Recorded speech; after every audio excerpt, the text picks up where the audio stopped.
छिंदवाड़ा से शुरुआत हुई है जीत की, ये शुभ संदेश है भाजपा के लिए।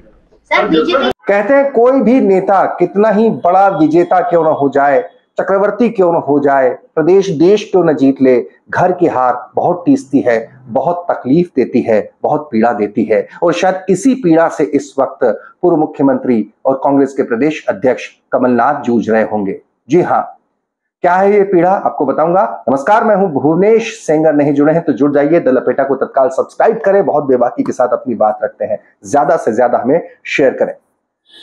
मध्य प्रदेश में नगरीय निकाय के उपचुनाव के 13 सीटों पर उपचुनाव हुए थे, उसके परिणाम आए।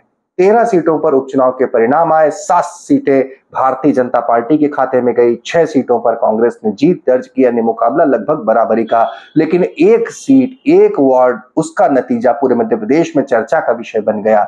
जी हाँ, वो वार्ड था मध्य प्रदेश में छिंदवाड़ा का वार्ड क्रमांक 42। जी हाँ, वही छिंदवाड़ा जो कमलनाथ का गढ़ माना जाता है, वही छिंदवाड़ा जिसके छिंदवाड़ा मॉडल को लेकर कमलनाथ पूरे मध्य प्रदेश में विकास का सपना देखते भी हैं, दिखाते भी हैं। वहां के वार्ड क्रमांक 42 में जो चुनाव हुआ, उसके नतीजे आए। वहां पर भारतीय जनता पार्टी के दीपक चौहान ने कांग्रेस के राजेंद्र स्वामी को करारी शिकस्त दे दी। वार्ड क्रमांक 42 का ये नतीजा पूरे प्रदेश में चर्चा का विषय बन गया।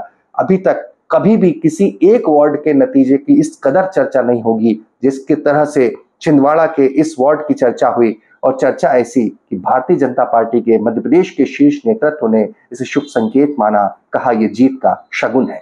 नतीजा बता रहा है, कमलनाथ जी ध्यान दें, वहां भारतीय जनता पार्टी जीत गई है और जीत की शुरुआत चुनाव की शुरुआत के साथ ही हो गई है।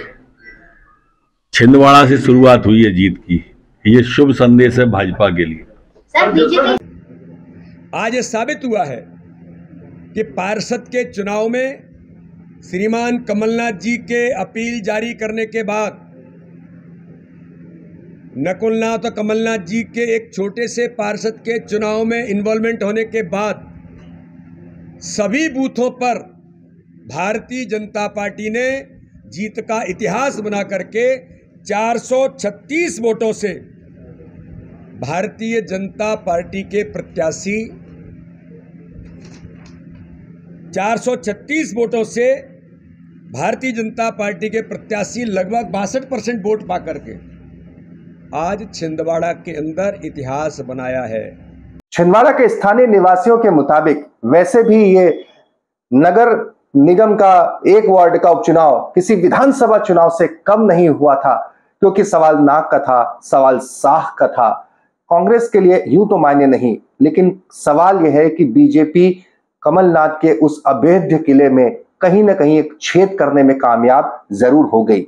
इसीलिए कांग्रेस के बड़े नेताओं ने तो इस पर प्रतिक्रिया नहीं दी, लेकिन जैसी प्रतिक्रिया भारतीय जनता पार्टी के शीर्ष नेतृत्व से आई है, वो इसमें एक आस देख रही है, उम्मीद देख रही है। देखना होगा कि आने वाले चुनाव पर इसका क्या कुछ असर होता है। तमाम खबरों के लिए जुड़े रहिए द लपेटा के साथ।